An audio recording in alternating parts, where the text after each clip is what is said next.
بسم اللہ الرحمن الرحیم۔ السلام علیکم ورحمۃ اللہ وبرکاتہ۔ کیا آپ نے کبھی یہ سوچا ہے کہ اللہ کی حقیقت کو مکمل طور پر سمجھنا ہمارے بس کی بات نہیں؟ کیا ہم اس ذات کی حقیقت جان سکتے ہیں جو بے مثال ہے، جس کی قدرت ہر شے پر غالب ہے؟ آج کی ویڈیو میں ہم ایک ایسی آیت پر بات کریں گے جو آپ کے دل و دماغ میں سوالات چھوڑ جائے گی۔ یہ آیات ہمیں یہ بتاتی ہیں کہ ہم اللہ کی حقیقت کو اپنے محدود ذہن سے کبھی نہیں جان سکتے، لیکن اللہ اپنی طاقت اور حکمت سے ہمیں وہ سب کچھ دکھاتا ہے جو ہمارے لیے ضروری ہوتا ہے۔ کیا آپ تیار ہیں؟ آئیں اس آیات کی گہرائی دیکھتے ہیں اور سمجھتے ہیں کہ اللہ کی عظمت کا کیا راز ہے جو انسان کبھی بھی پوری طرح نہیں سمجھ سکتا۔ آیت 101۔ وہ آسمانوں اور زمین کا موجد ہے، بھلا اس کی اولاد کیسے ہو سکتی ہے جبکہ اس کی کوئی بیوی ہی نہیں؟ اور اس نے ہر چیز کو پیدا کیا ہے اور وہ ہر چیز کو خوب جاننے والا ہے۔ ذرا سوچو، یہ وسیع اور ریز آسمان، یہ زمین کا پھیلا ہوا فرش، یہ بے شمار کہکشائیں، یہ سب کچھ اچانک کہاں سے آیا؟ کوئی نمونہ تھا؟ کوئی سابقہ خاکہ موجود تھا؟ نہیں، اللہ وہ ذات جس نے بغیر کسی مثال کے آسمان اور زمین کو وجود بخشا۔ جب کچھ بھی نہ تھا، نہ کوئی ذرہ، نہ کوئی کڑا، نہ کوئی وجود، تب اس کی قدرت نے تخلیق کی شروعات کی۔ اب ذرا تصور کرو، جس خالق نے اپنی محض کن کہنے سے پوری کائنات کو پیدا کر دیا، کیا وہ اپنی مخلوق جیسا ہو سکتا ہے؟ کیسے ممکن ہے کہ اس کی کوئی اولاد ہو جبکہ نہ اس کی کوئی شریک حیات ہے، نہ کوئی ہمسر، نہ کوئی مشابہ؟ اللہ تو وہ ذات ہے جو خود ہر چیز کو وجود دینے والا ہے، ہر ذرے کا علم رکھتا ہے، ہر پوشیدہ راز جانتا ہے، ہر حرکت سے آگاہ ہے، جو خود سب کا پیدا کرنے والا ہے۔ وہ کیسے کسی کے اختیار میں ہو سکتا ہے؟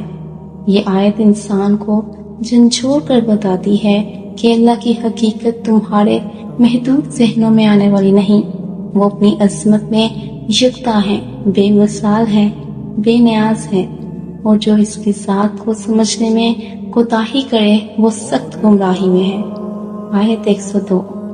یہی اللہ تمہارا رب ہے، اس کے سوا کوئی معبود نہیں، وہی ہر چیز کا خالق ہے، بس تم اس کی عبادت کرو اور وہی ہر چیز کا کارساز ہے۔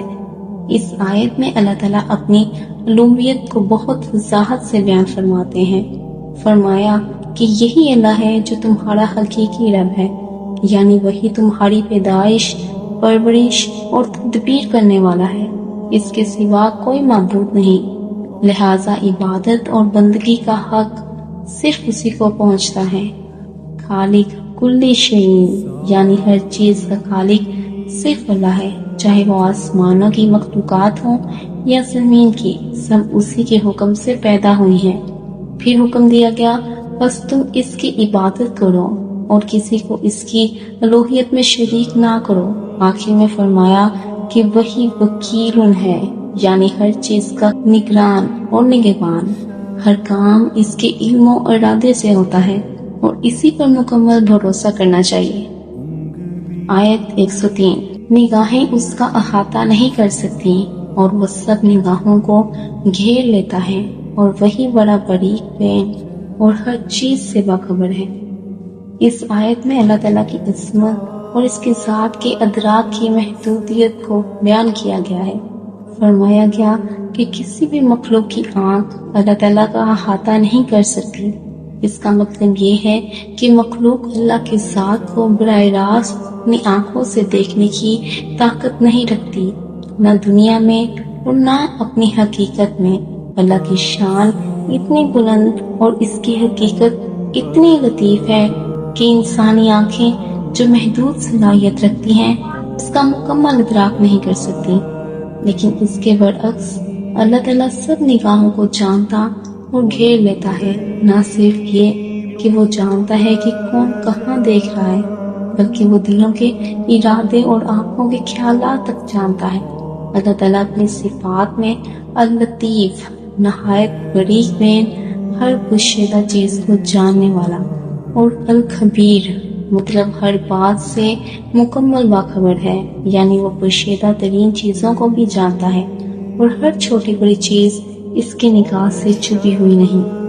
آیت 104۔ تحقیق تمہارے پاس تمہارے رب کی طرف سے روشن دلیلیں آ چکی ہیں، بس جو دیکھے گا سمجھے گا وہ اپنے ہی فائدے کے لیے دیکھے گا، اور جو اندھا بنے گا تو وہ اپنے ہی نقصان میں اندھا ہوگا، اور میں تم پر نگہبان نہیں ہوں۔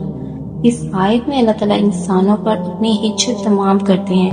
ارشاد فرمایا کہ تمہارے پاس وسائل یعنی ایسی روشن نشانیاں اور دلائل آ چکی ہیں جو تمہیں حق و باطل میں فرق کرنے والی ہیں۔ یہ بصیرتیں قرآن، نبی صلی اللہ علیہ وآلہ وسلم کی تعلیمات اور اللہ کی طرف سے آنے والے واضح احکامات ہیں۔ اب جو شخص ان بصیرتوں کو قبول کر کے ہدایت حاصل کرتا ہے تو در حقیقت وہ خود اپنے ہی نفع کے لیے ہدایت پاتا ہے، اور جو ان نشانیوں سے آنکھیں بند کر لیتا ہے اور کفر و گمراہی میں پڑا رہتا ہے وہ اپنے ہی اوپر ظلم کرتا ہے اور اپنے ہی نقصان میں مبتلا ہوتا ہے۔ آخر میں نبی کریم صلی اللہ علیہ وآلہ وسلم کو مخاطب کر کے کہا جا رہا ہے کہ آپ کا کام صرف پیغام پہنچانا ہے، آپ ان پر زبردستی کرنے والے نگران محافظ نہیں ہیں۔ ہدایت دینا یا نہ دینا اللہ کا کام ہے۔ آیت 105۔ اور اسی طرح ہم مختلف انداز میں آیات کو بیان کرتے ہیں تاکہ وہ کافر کہیں کہ تم نے کس سے پڑھ لیا ہے، اور تاکہ ہم اسے ایسے لوگوں کے لیے واضح کریں جو علم رکھتے ہیں۔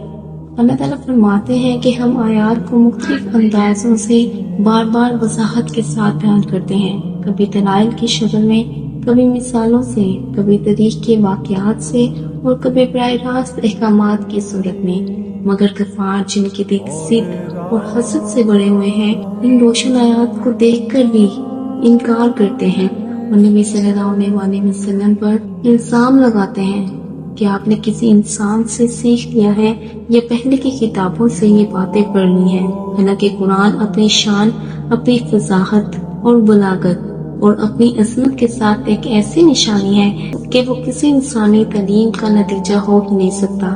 اللہ تعالیٰ فرماتے ہیں کہ تفصیل اور وضاحت اس لیے کی جاتی ہے تاکہ حق پرست لوگ جو علم رکھتے ہیں اور انصاف کرتے ہیں حق کو واضح طور پر پہچان لیں اور ہدایت حاصل کریں۔